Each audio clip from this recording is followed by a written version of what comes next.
हरे कृष्णा कृष्णा हरे हरे हरे राम राम राम हरे हरे। ओम नमो भगवते वासुदेवाय। ओम नमो भगवते वासुदेवाय। ओम नमो भगवते वासुदेवाय। ओम तत्सत। हरे কৃষ্ণা। সকলকে এই জুমে প্রাতঃকালীন হরিকথা যোগদান করার জন্য অসংখ্য ধন্যবাদ। এবং যারা অনলাইনে রয়েছে সকলকে অসংখ্য ধন্যবাদ এবং সশ্রদ্ধ প্রণাম। তো আজকে আমরা ভক্তিরসামৃত সিন্ধু দ্বিতীয় অধ্যায় আমরা আলোচনা করব।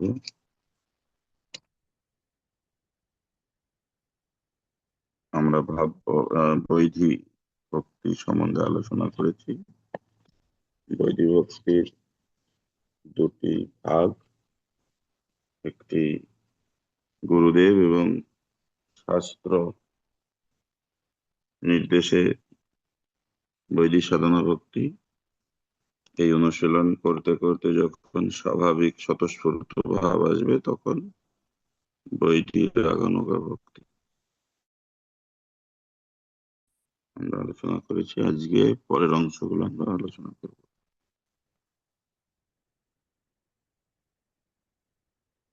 আমাদের সবার কাছে বই থাকলে দেখুন 20 পেজে, নতুন বইয়ের 20 পৃষ্ঠায়, আর দ্বিতীয় অধ্যায়ের দেখুন ভক্তির প্রথম পর্যায়ে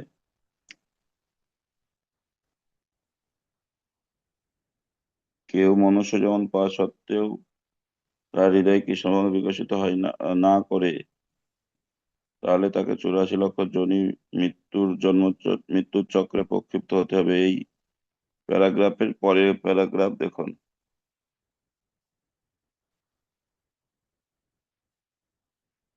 পদ্মপুরাণে এই পন্থা অবলম্বন করার নির্দেশ দেওয়া হয়েছে।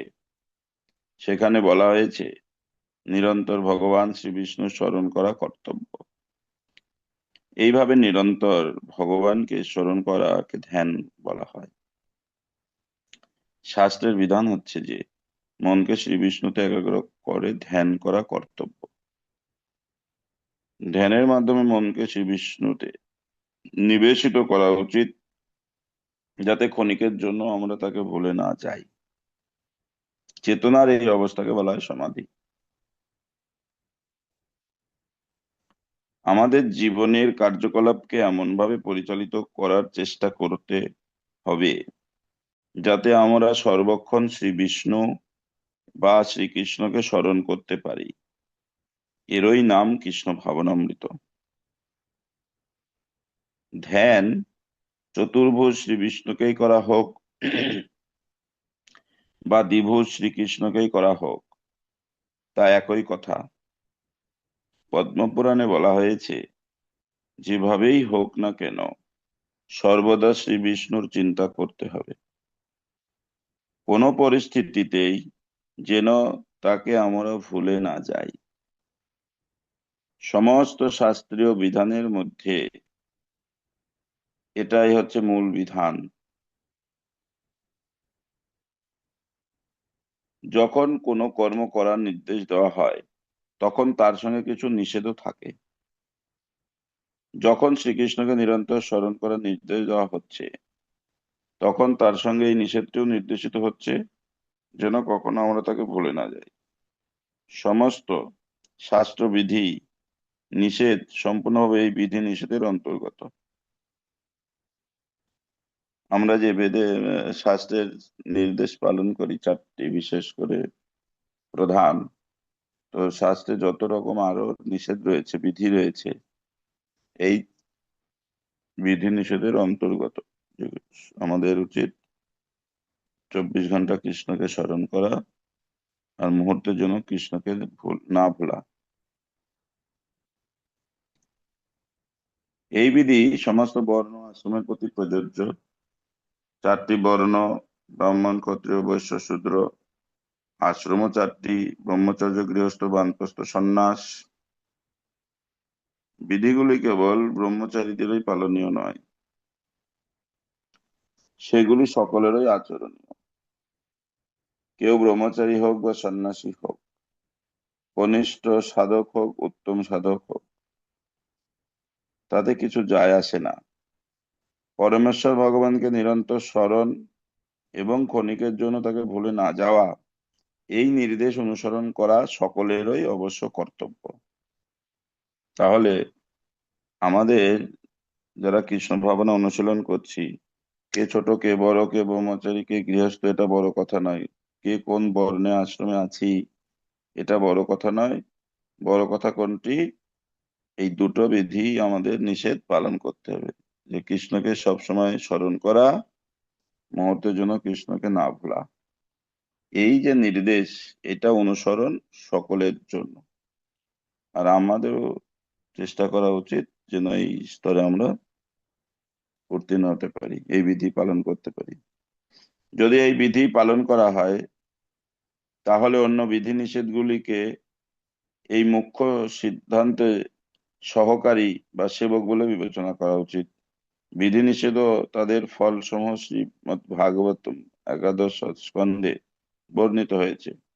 নবযোগেন্দ্রের অন্যতম চমসমুনি মহারাজ নিমিকে উপদেশ দেন, হে রাজন, ব্রহ্মচারী ব্রাহ্মণাদি 4 বর্ণ পরমেশ্বর ভগবানের বিরাট রূপের বিভিন্ন অঙ্গ থেকে প্রকাশিত হয়েছে। তার মস্তক থেকে ব্রাহ্মণ, বাহু থেকে ক্ষত্রিয়, উদর থেকে বৈশ্য ও চরণ থেকে শূদ্র উৎপন্ন হয়েছে।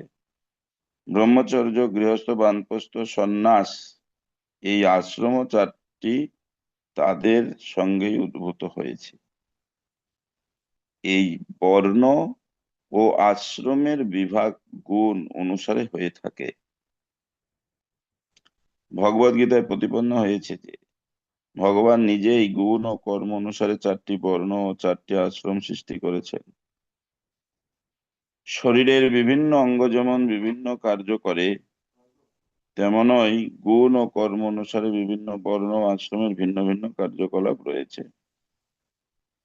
এই সমস্ত কার্যকলাপের চরম লক্ষ্য হচ্ছে পরমেশ্বর ভগবান শ্রীকৃষ্ণের সন্তুষ্টি বিধান করা।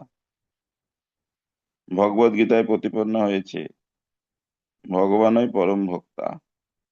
সুতরাং বর্ণ আশ্রম নির্বিশেষে সমস্ত কার্যকলাপের মাধ্যমে তার সন্তুষ্টি বিধান করাই সকলের পরম কর্তব্য। শ্রীমদ্ ভাগবত সেই তত্ত্ব প্রতিপন্ন করে বলা হয়েছে সকলেরই উচিত তার কর্তব্য কর্ম করা, কিন্তু কর্তব্য কর্মের পূর্ণতা নির্ভর করে ভগবানকে কতটা সন্তুষ্ট করা গেছে তার উপরে। এখানে নির্দেশ দেওয়া হয়েছে যে স্বীয় বর্ণ ও আশ্রম অনুসারে কর্ম করে পরমেশ্বর ভগবানের সন্তুষ্টি বিধান করা উচিত, তা না হলে নিম্নতর পশুজনীতে অধঃপতিত হতে হবে।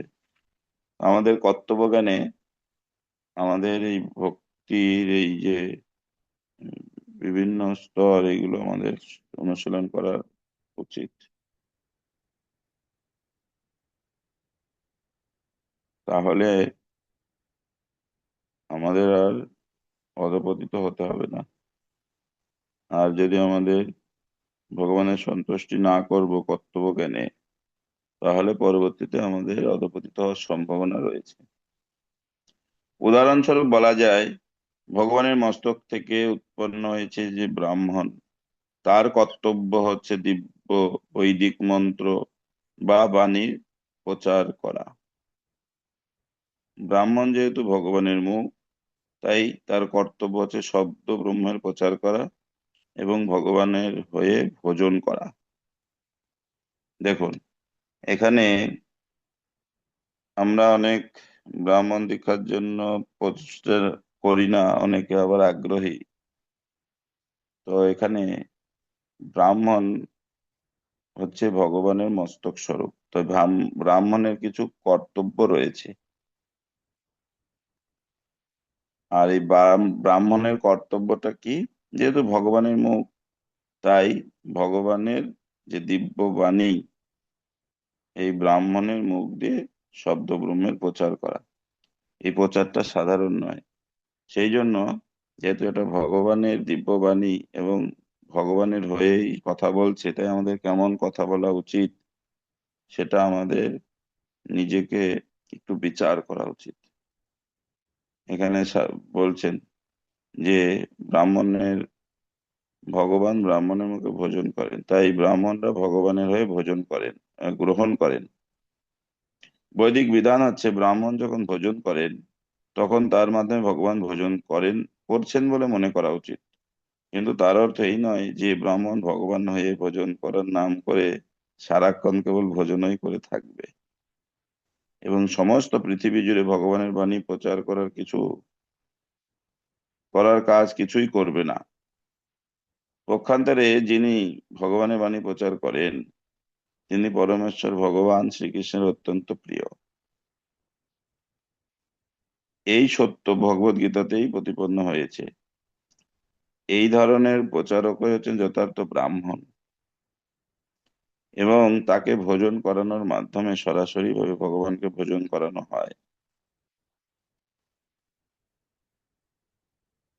তাই আমাদের ব্রাহ্মণ গুণাবলী প্রত্যেকের অর্জন করা উচিত।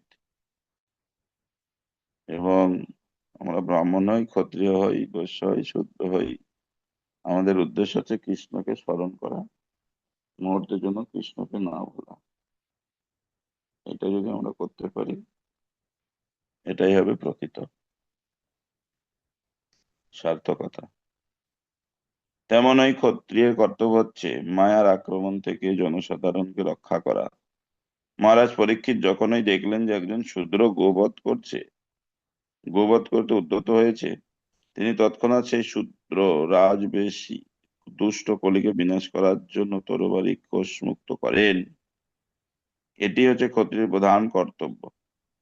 রক্ষণ করার জন্য হিংসার আবশ্যকতা আছে। ভগবদ গীতায় শ্রীকৃষ্ণ অর্জুনকে জনসাধারণকে রক্ষা করার উদ্দেশ্যে কুরুক্ষেত্রের যুদ্ধভূমিতে হিংসা করার জন্য সরাসরি ভাবে আদেশ দিয়েছিলেন। বৈশ্যের কর্তব্য হচ্ছে কৃষি, গোরক্ষা, ব্যবসা বাণিজ্য করা। শ্রমিক বা শূদ্র বর্ণের অন্তর্ভুক্ত হচ্ছে তারা যাদের ব্রাহ্মণ, ক্ষত্রিয় বা বৈশ্যের মতো উন্নত বুদ্ধিমত্তা নেই।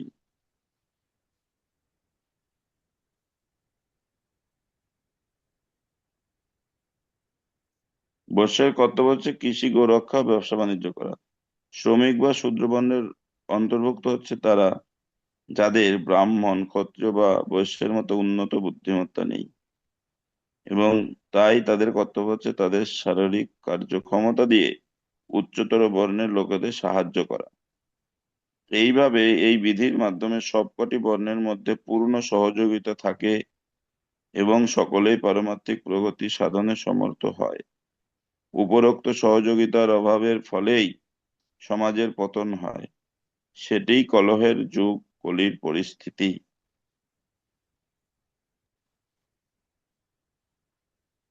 কেউই তার কর্তব্য করছে না, কিন্তু তারা সকলেই ব্রাহ্মণ অথবা ক্ষত্রিয় বলে অভিমান করছে। কিন্তু প্রকৃতপক্ষে এই ধরনের মানুষদের কোনো পদমর্যাদা নেই। তারা কৃষ্ণ বহির্মুখ, কেননা তারা কৃষ্ণ ভাবনায় ভাবিত নয়। তাই এই কৃষ্ণ ভাবনামৃত আন্দোলনের উদ্দেশ্য হচ্ছে সমগ্র মানব সমাজকে সর্বাঙ্গ সুন্দর করে গড়ে তোলা, যাতে সকলেই তাদের সুপ্ত কৃষ্ণ ভাবনামৃত বিকশিত করে সুখী হতে পারে এবং সমগ্র বিশ্বের যথার্থ মঙ্গল সাধন করতে পারে। পরমেশ্বর ভগবান শ্রীকৃষ্ণ উদ্ধবকে উপদেশ দিয়েছিলেন যে বর্ণাশ্রম ধর্ম পালন করলে ভগবান তৃপ্ত হন এবং তার ফলে সমাজ জীবনের সমস্ত আবশ্যকীয় বস্তুগুলি পর্যাপ্ত রূপে সুলভে প্রাপ্ত হওয়া যায়।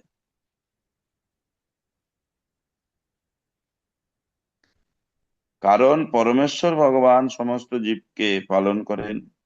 সমাজ সমস্ত সমাজ যদিও স্বীয় কর্তব্য পালনে প্রবৃত্ত হয় এবং কৃষ্ণ ভাবনায় ভাবিত হয়, তাহলে সেই সমাজের প্রতিটি সদস্যই যে পরম সুখ ও শান্তিতে তাদের জীবন যাপন করবে, সেই সম্বন্ধে কোনো সন্দেহ নেই। জীবনের সমস্ত অভাবগুলি তখন মিটে যাবে।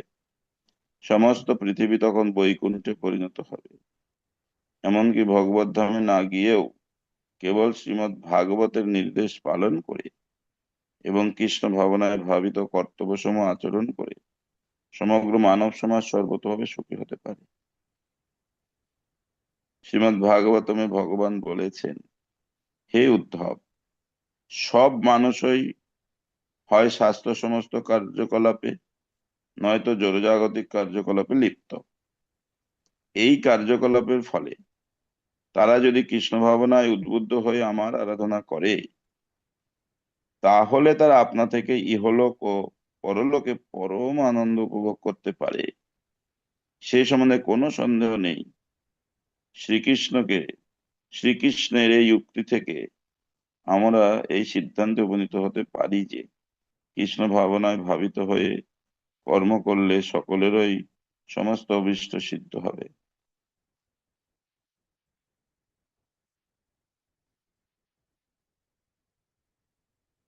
এই কৃষ্ণ ভাবনামৃত আন্দোলন এতই উত্তম যে কাউকেই ব্রাহ্মণ, ক্ষত্রিয়, বৈশ্য, শূদ্র অথবা ব্রহ্মচারী, গৃহস্থ, বানপ্রস্থ, সন্ন্যাসী ইত্যাদি কোনো উপাধিরই অন্তর্গত হতে হয় না। বর্ণাশ্রম বা বৃত্তি নির্বিশেষে যিনি যেখানে আছেন সেখানে থেকেই সকলে ভগবানের সেবায় যুক্ত হতে পারেন। তাহলে সমস্ত পরিস্থিতির সমাধান হবে এবং জগতের সকলেই সুখ ও শান্তি লাভ করতে পারবে। নারদ পঞ্চরাত্রে ভক্তির এই বিধানের বর্ণনা করে বলা হয়েছে, শাস্ত্রে ভগবানের প্রসন্নতার জন্য যে সমস্ত কর্ম করার নির্দেশ দেওয়া হয়েছে সেগুলিকে মহান আচার্যরা ভগবত ভক্তি অনুশীলনের বিধি বলে মনে করেন। যদি কেউ সদ্গুরুর আশ্রয়ে নিয়মিত ভাবে এই নির্দেশ অনুসারে ভগবত সেবার আচরণ করেন, তাহলে অচিরেই তিনি শুদ্ধ ভগবত প্রেমময় সেবাভাব প্রাপ্ত হবেন। হরে কৃষ্ণ। তো এখানে এই প্রথম অধ্যায় ভক্তি প্রথম পর্যায় সমাপ্ত। কারো কিছু এটা নিয়ে প্রশ্ন থাকলে আমরা একটু আলোচনা করতে পারি, তারপরে আমরা তৃতীয় অধ্যায় আমরা। হরে কৃষ্ণ। প্রণাম প্রভু। এই অধ্যায়ের প্রতিটি শ্লোকে প্রণাম প্রভু। শোনা যাচ্ছে? হ্যাঁ, শোনা যাচ্ছে। হরে কৃষ্ণ। বলছে শোনা যাচ্ছে। যে নারদ মুনি এই সাধন ভক্তি উল্লেখ করে যুধিষ্ঠির মহারাজকে বলেছেন, হে রাজন, যে কোনো উপায়ই হোক শ্রীকৃষ্ণের চিন্তায় মন রাখতে হবে। প্রতিটা অধ্যায়ে এই একই কথা বলছেন, যে কোনো উপায়ে। কিন্তু কোন উপায়ে মনকে শ্রীকৃষ্ণের চরণে নিবিষ্টে রাখবো সেটা যদি একটু বলেন ভালো হয়। জপ করতে করতে মন আমাদের এদিকে চলে যায়। কিভাবে মনকে চিত্র একাগ্রত করব, মনকে ভগবানের চরণে কিভাবে রাখবো? হরে কৃষ্ণ। এবার প্রণাম। যখন আমরা অপরাধ মুক্ত হতে পারবো, এই যে দশবিধ অপরাধ রয়েছে না, হ্যাঁ। কারো নিন্দার শোভন না করা, নিন্দা না করা, ভগবান আর দেবতাদের এক বলে মনে করা, গুরুদেবকে অবজ্ঞা করা, বৈদিক শাস্ত্রকে নিন্দা করা, ভগবানের নামে অর্থবাদ আরোপ করা, কল্পনা করা, নাম বলে পাপ আচরণ করা, শ্রদ্ধাহীন ব্যক্তিকে উপদেশ দেওয়া, নামের প্রতি পূর্ণ বিশ্বাস না থাকা, এবং এই যে আমরা অপরাধ মুক্ত হয়ে জপ করছি না, যখন আমরা শুদ্ধভাবে নাম করব, তখন সেই শুদ্ধতার অনুসারে নিত্যানন্দ প্রভু হচ্ছেন মূল মহাজন। তিনি আমাদের শ্রদ্ধারূপ কতটা মূল্য আমরা দিচ্ছি সেই অনুসারে আমরা এই নামটা পাবো। তখন নিত্যানন্দ প্রভু শুদ্ধ নাম দেবেন, রসযুক্ত। হরে কৃষ্ণ। হরে তখন কৃষ্ণ। আরো যখন আমরা এই শুদ্ধভাবে হরিনাম করব, তখন গুণযুক্ত নাম দেবেন। তখন আরো শুদ্ধভাবে করতে পারবো, তখন লীলাযুক্ত নাম দেবেন। এইভাবে তখন মনটা আমাদের ওই স্তরে, মানে ওই স্থান থেকে আমরা বিচ্যুত হতে পারবো না। আর এই শুদ্ধ ভক্তির হচ্ছে অন্য অভিলাষিতা শূন্য। আমরা এখন ভক্তি করছি কত অভিলাষ, আমার এটা সুযোগ পাচ্ছি, এই সুবিধা পাচ্ছি, আমাকে সবাই সম্মান করছে, আমি এই সম্মান পেলে খুব সুন্দর ভক্তি করব। কিন্তু শুদ্ধ ভক্তিটা হচ্ছে অহেতুকী, কিছু বাধা দেয় না কোনো পরিস্থিতিতে। কিন্তু আমাদের ভক্তিটা কি এইরকম, যে কোনো একটু শরীর খারাপ হলো আমার ভক্তি আর অনুশীলন আমি করতে পারছি না। তো সেই জন্য স্বাভাবিকভাবেই আমাদের পূর্বের কিছু বাসনা চিত্তে জমে আছে, সেইগুলো আমাদের চলতে থাকবে। তাই এই হরিনাম করতে করতে নামমাত্র পরিচয় রয়েছে, দেখবেন। শ্রী শ্রীমদ্ ভক্তি সিদ্ধান্ত সরস্বতী ঠাকুর প্রভুপাদ বলছেন যে কখনো কখনো আমাদের যেহেতু পূর্ব জীবনের কিছু কর্ম রয়েছে, এই জীবনেও আমরা শুদ্ধ হয়ে আসিনি, এই জীবনে অনেক কর্ম রয়েছে, সেই অভ্যাস আমাদের চেতনায় রয়েছে, সেগুলো আসবে।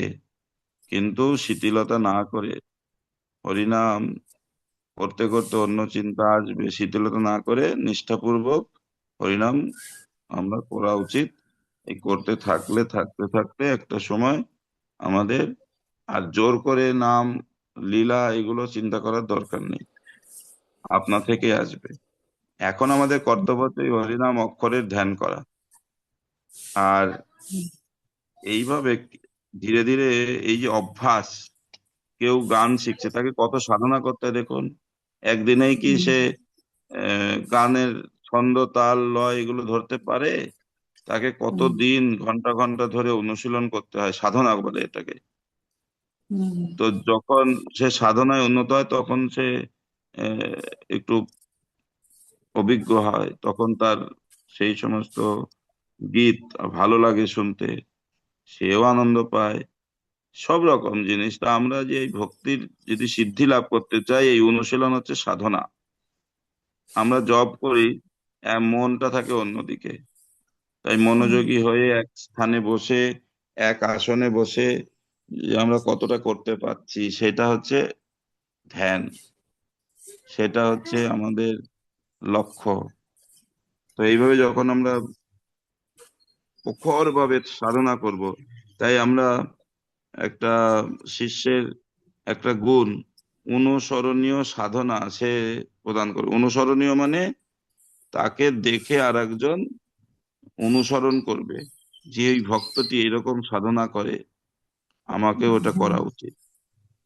তো এইরকম আমাদের যখন নিজেকে তৈরি করতে পারবো, তখন ধীরে ধীরে আমরা সেই স্তর লাভ করতে পারবো। হরে কৃষ্ণ। আর গোস্পদ শব্দের অর্থটা কি একটু বললে খুব ভালো হয়। গাভী গোস্পদ। অনেক সময় মাঠে মাঠে গাভী চড়াতেন, যাদের ছিল আগেকার দিনের জানে, বাড়ি হ্যাঁ, থেকে মাঠে দেখেছি। উম গাভী দিয়ে আসে। তো মাঠে হুম, অনেক সময় নরম মাটি থাকে, তো গাভী পা হুম, দিলে সেখানে একটু গর্ত হয়ে যায়। ওই গাভী পার যে গর্ত, ওইখানে যে জল জমে, সেই জলটা পার হতে খুব কষ্ট হয় না, অনায়াসেই সেই গোষ্পদ পার হওয়া যায়। তো এই জগতের যে সাগর, সেটাকে ভবসাগর বলা হচ্ছে। যখন ও, আমরা ভগবানের ভক্তি করব, সেই সাগরটা গোষ্পদের আহ, মতো হয়ে যাবে, অনায়াসে সে এই সাগর পার হতে পারবে। ঠিক আছে। হরে কৃষ্ণ। হ্যাঁ, হরে কৃষ্ণ, প্রণাম প্রভু। ঠিক আছে।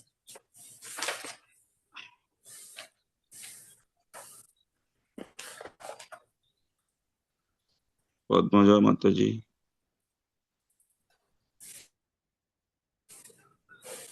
হরে কৃষ্ণ প্রভু প্রণাম। হরে কৃষ্ণ। আমার দুটো প্রশ্ন আছে প্রভু। এই হুম। কৃষ্ণ ভাবনায় ভাবিত হয়ে কর্ম করলে সকলেরই সমস্ত অভীষ্ট সিদ্ধ হবে, তাহলে কি আমরা ভগবানের কাছে কিছু চাইবো না? আর আরেকটা না, হচ্ছে না, এই ভগবানের কিছু কি চাইবো? ভগবানের যদি শুদ্ধ ভক্তি করি, আমার যেটা প্রয়োজন ভগবান তখন নিজের থেকে বহন করবেন এবং প্রদান করবেন, আমার চিন্তা নয়। ভগবান তখন ওটা, তার অর্থ এই নয় যে আমি ভগবানকে আমার সেবায় লাগাবো, এরকম না। ভক্তের যেটা প্রয়োজন ভগবান তখন সেটা সরবরাহ করবেন। আরেকটা ঠিক হচ্ছে আছে। ওই নারদ পঞ্চরাত্র, ওই যে ভক্তির কথাটা এখানে আলোচনা হয়েছে, সেটা সম্বন্ধে একটু যদি বলেন প্রভু। কোন পৃষ্ঠায়? ওই যে 23 নম্বর শেষের দিকে নারদ পঞ্চরাত্রে ভক্তির এই বিধিবিধানের বর্ণনা করে বলা হয়েছে। কোন অধ্যায়? এই ভক্তির প্রথম পর্যায়ে 23 নম্বর পৃষ্ঠা, একদম শেষে। হ্যাঁ, পৃষ্ঠা তো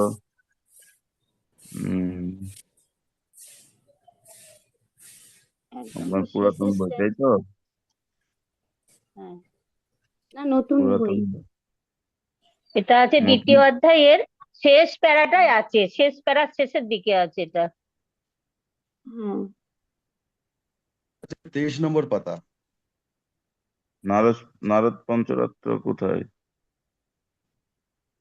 তলা থেকে ওই যে 6 নম্বর লাইন আছে। নারদ পঞ্চরাত্রে ভক্তির এই বিধিবিধান সম্বন্ধে বর্ণনা করা হয়েছে। তো নারদ পঞ্চরাত্র মানে নারদ মুনি ভক্তির কিছু সূত্র দিয়েছেন, সেটাকে বলা হয় নারদ পঞ্চরাত্র।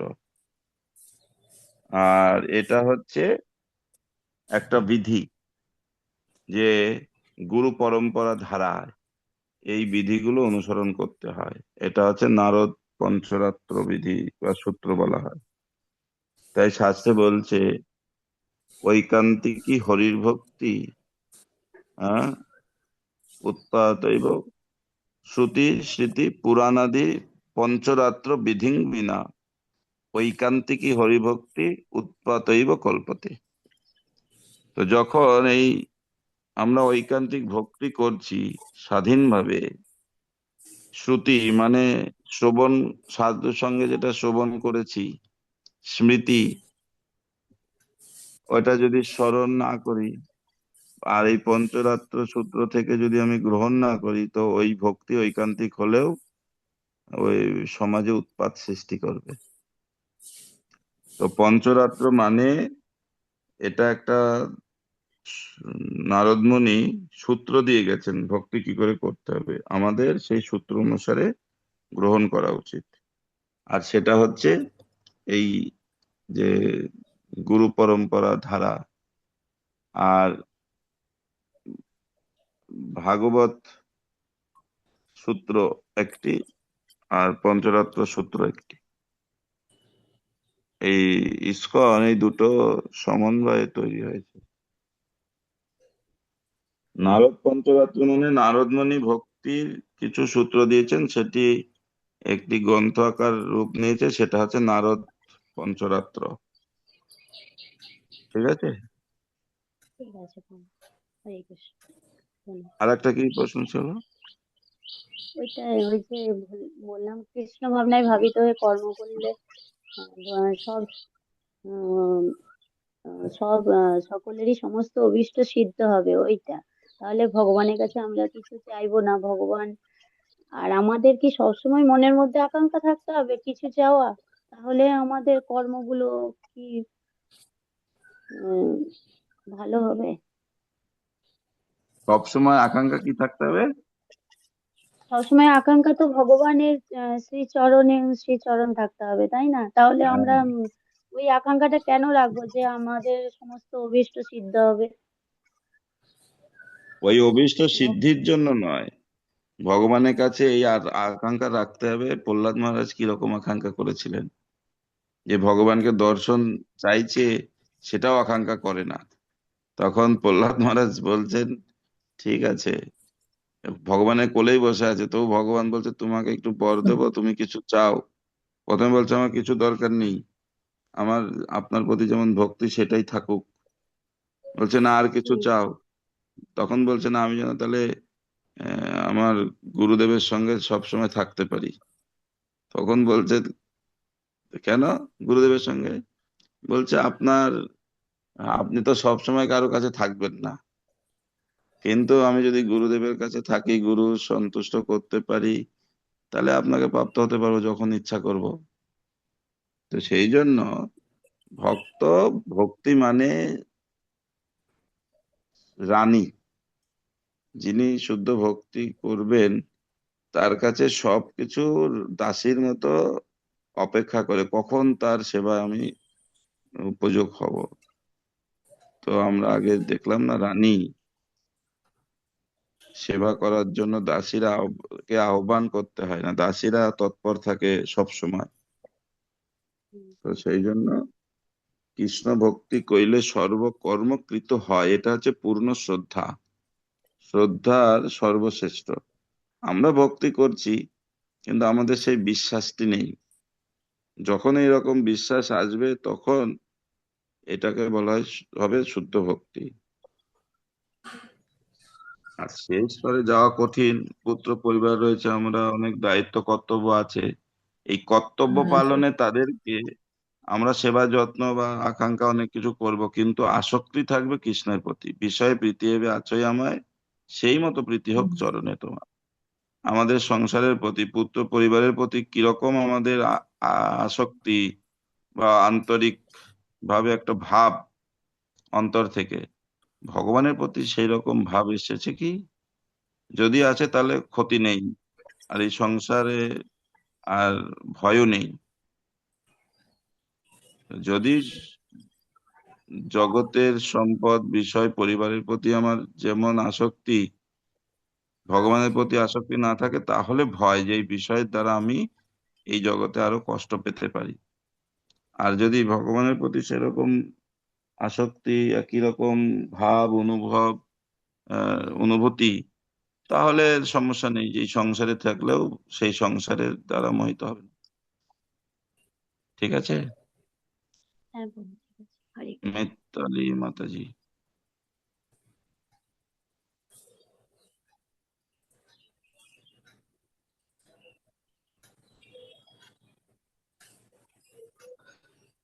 হম। মিতালি বেরা। হরে কৃষ্ণ। প্রণাম প্রভু। হ্যাঁ, কিছু বলবেন? শুদ্ধ ভক্তিতে সর্বশ্রেষ্ঠ ভক্ত কে?